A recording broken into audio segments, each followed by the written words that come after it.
Well, hi everybody, and welcome to Father, Son, and Skillet. I'm Alden, and the big Labanza here is my son Owen. And this is a skillet. It's not a cast iron skillet this time. No? It's a French skillet. A poêle. A poêle. Today I wanted to share with you a recipe that was seminal to my understanding of cooking. When my wife and I married, one of our wedding presents was the French cookbook from Julia Child. What's the actual title on that, Owen? From Julia Child's Kitchen. Okay. This is the 1975 edition, well thumbed, as you can see. We have to be careful picking it up because the pages fall out. But in there was a section in chicken that talked about a particular method.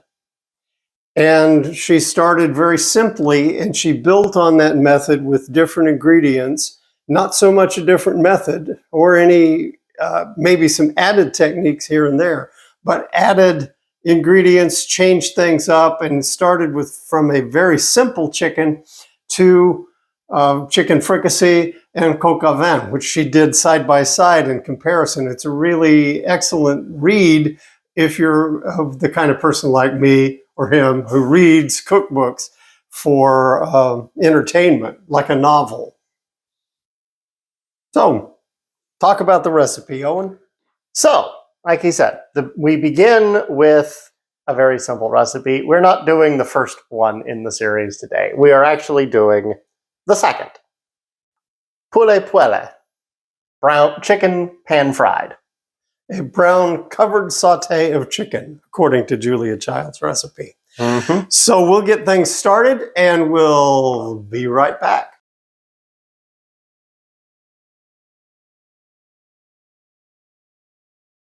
So, first thing we need, of course, is chicken and thighs. Just a pack of thighs. And we're going to get these ready to put in the pan, so stick with us. First, we'll just cut them open. We'll want to trim them up a little bit. Now, Owen, you used to do this when you were in grad school. You'd buy a pack of thighs and cut them up and cook them so that you could use them for other things. You basically followed this method, right? Yep, I do this a little slower than she recommends to get extra chicken fat rendered. And yeah, maybe I'd eat one for a meal pretty simply, but I'd usually just take the meat and use it for other things afterwards. Right. So the first thing we like to do with the chicken, since if you didn't debone or didn't cut the chicken yourself, it's probably a little sloppy and got extra skin and stuff in places. So we'll cut that and get the excess off of it so that they're all much the same size.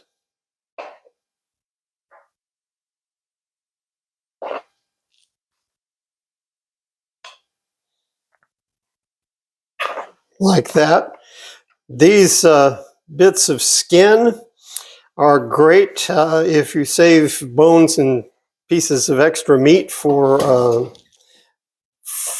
making soup stock. Yeah, they're great for, I think you can feed them to your dog. I don't have a dog, so don't quote me on that.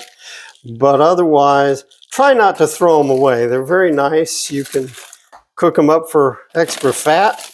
Chicken fat is a great cooking fat that you can use in place of lard. Jewish grandmothers have been doing it for thousands of years. Schmaltz. Schmaltz, that's what schmaltz is. Okay, so we've trimmed up the chicken, and we're just going to season that very simply with salt and pepper. Or does Julia do that? No, she doesn't. Well, actually, let's see. No, she doesn't season it until the second half. Okay, so I stand corrected. We've got our thighs, and we'll get our pan ready, and then we'll start cooking from there. So we've got the pan on a medium heat. And we'll add a tablespoon or so of extra virgin olive oil, and also about a tablespoon of butter. You can do it with just oil if you want. The actual recipe says 2 tablespoons of butter and 1 of oil, but we're doing a little less fat because chickens are fattier than they used to be when she wrote this. That's right. And that's another thing Owen talked about just a little bit ago, of cutting this so that it was, or rendering this a little slower, letting the chicken brown and render as much fat out of that skin as you could. And that way, the chicken comes off a little less greasy. Now you see the pan is hot, the butter has melted, foamed, and then subsided. And we just lay these down in here. Skin side down. Skin side down so that they can start to cook.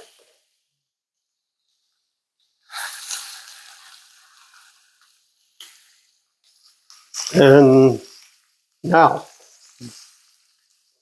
we can let that go for a little while, but one of the things that you're going to notice when you do this is this will spatter a lot. So let me show you what you can do. You can set the lid on it, just slightly cracked so that you're not steaming the chicken, but it'll keep your stove a lot cleaner. So we'll give that a few minutes and check on it.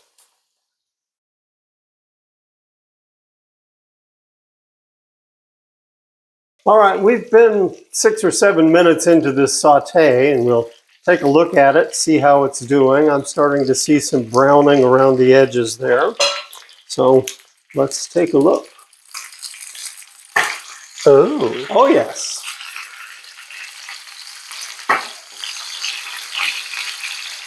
Stop that, I don't want to have to clean up the stove.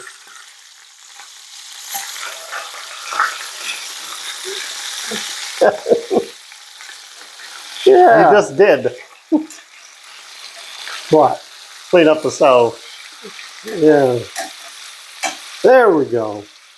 Turned over, starting to brown, and you'll notice how much more fat there is in the pan than when we started. Let's cover that back up for now.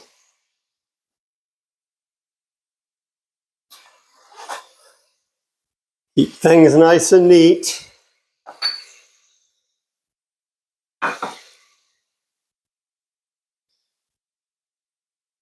Okay.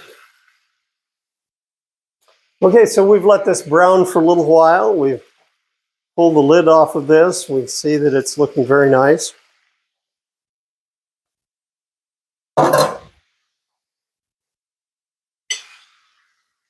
So at this point, we'll pull the chicken out of the pan. A little brown on the bottom there. Lots of nice goodies stuck to the bottom of the pan. The fond, as the French would call it. And the next step that we take is to pour off some of that excess oil. We started with about 2 tablespoons altogether, and we've got closer to a 1/4 cup here at this point.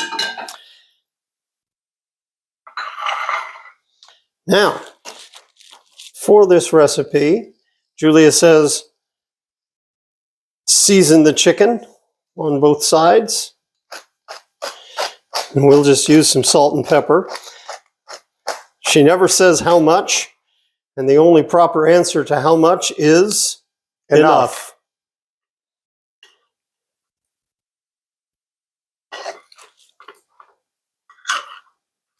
You want butter or oil for the pan? I just want butter. That 2 tablespoons we've set there, it's about right.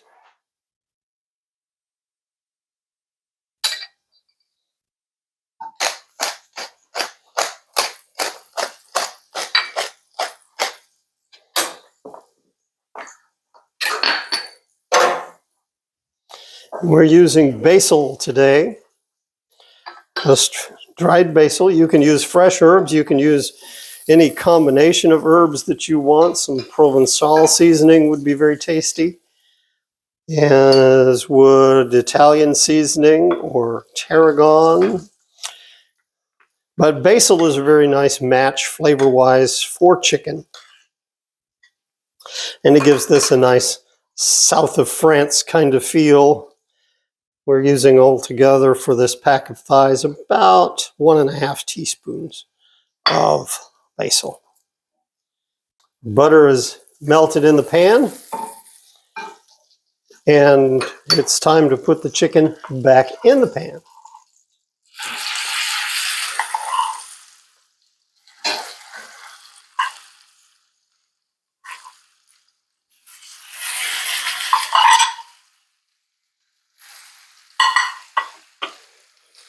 You turn the heat down to low And put the lid back on. It is a covered saute. We put the lid on because it is a covered saute. We give this about 20 minutes. All right, so the chicken's covered and it's cooking. So what do we do from here? Well, there's two options. A lot of the time, we just let it sit cooking like this, covered, until it's done. Like we said earlier, about 20 minutes. That's not quite what Julia says, though. What she says is after about 8 minutes to take the lid off, turn the meat, take any of the drippings that have formed in the pan and baste the meat with them, then cover it and let it finish from there. That would, of course, also keep things from getting too crispy on the bottom where there isn't any skin. Mm-hmm. So that's not a bad idea. And the other reason as well is because if you're doing this with a whole chicken or half a chicken, mixed pieces, light and dark, however you get there, that would be when you add the white meat. You should also save some herbs for then too, since they need seasoned too. So the white meat needs about half the cooking time of the thighs. But since we've adapted this to do it just with thighs, we just go. So I talked about this being a seminal recipe for us. And while this is simmering is a good time to do that, we just kind of refer to it as chicken what the heck, or other terms that start with H. We're trying to be good boys and girls. But we just say, what the heck are we going to do with this chicken? Because the beauty of this method is that you can start it. You start by cooking the chicken, getting it browned a little bit on both sides, and you can add just about anything to it and let it go for 20 minutes. Lots of things can cook in 20 minutes. One of the variations that's not in Julia Child is just that when you've taken the chicken out and you're seasoning it, you add some water and some rice into the pan, and you put the chicken back in on top of the rice. 20 minutes later, you've got chicken and rice. Mm-hmm.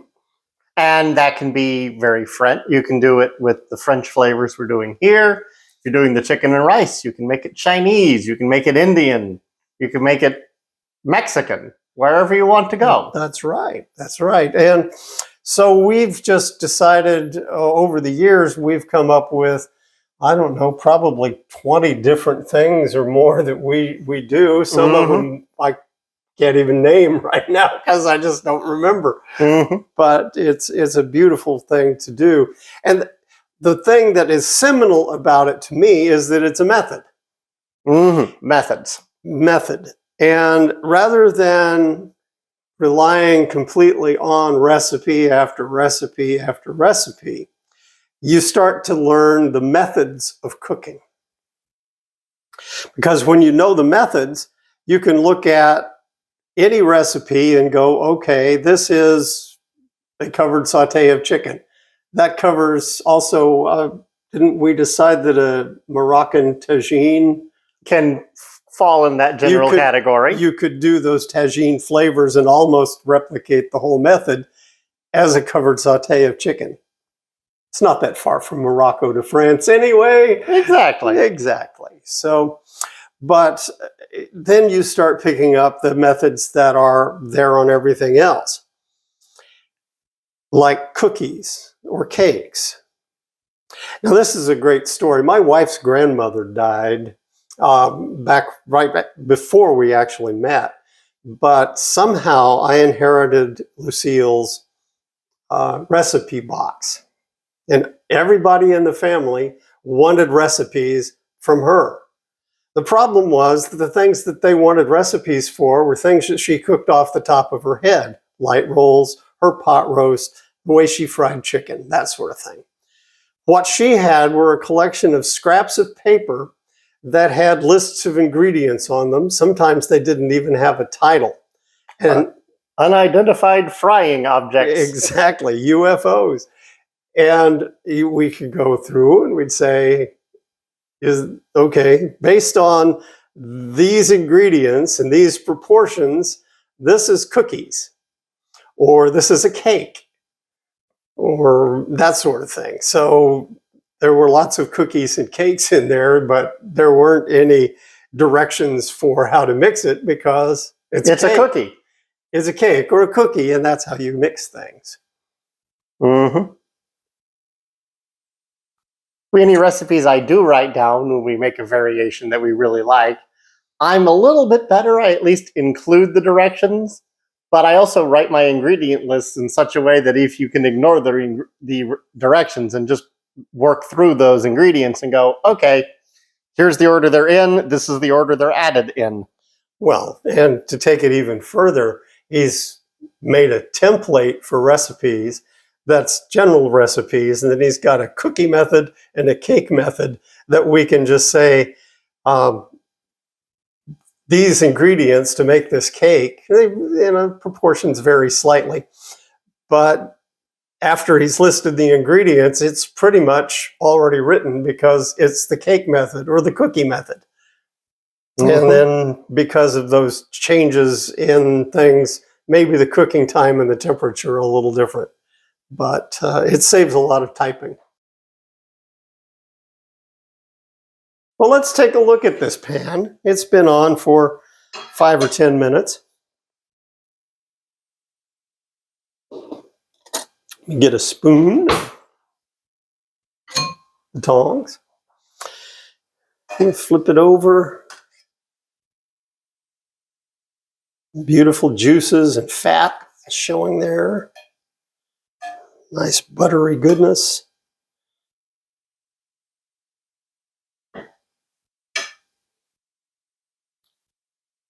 Yeah. So I get to clean the stove again today. Baste it over there.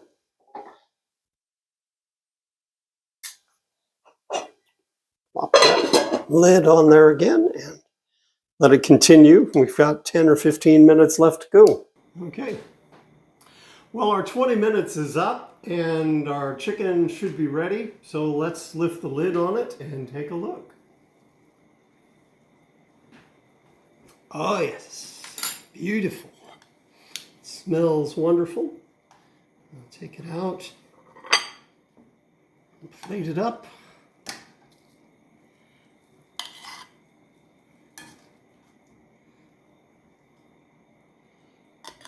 You've got this beautiful butter and chicken fat mixture with herbs in it on the bottom of the pan.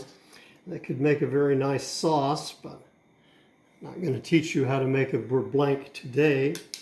But we are going to take some of this nice sauce and drizzle it over the chicken as we serve it. There you go.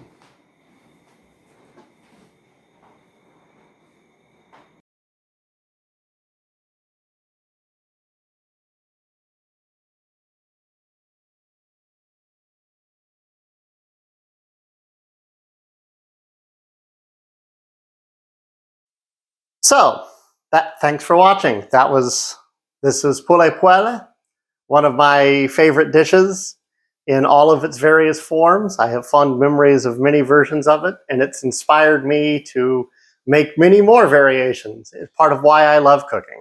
Yeah, actually, we plan on doing a whole series of Chicken What the Heck. with some of those inventions, and maybe we'll make some up as we go along. But if you like this video, be sure you click like down below, subscribe if you haven't subscribed already, and be sure and ring that bell. Now the world needs more cowbell, that's right, but that's not the bell I was talking about. It's the bell down below after you subscribe, so you get all the notifications. You're aware of all the new videos that are coming out. But again, thanks for watching. We'll see you soon on Father, Son, and Skillet.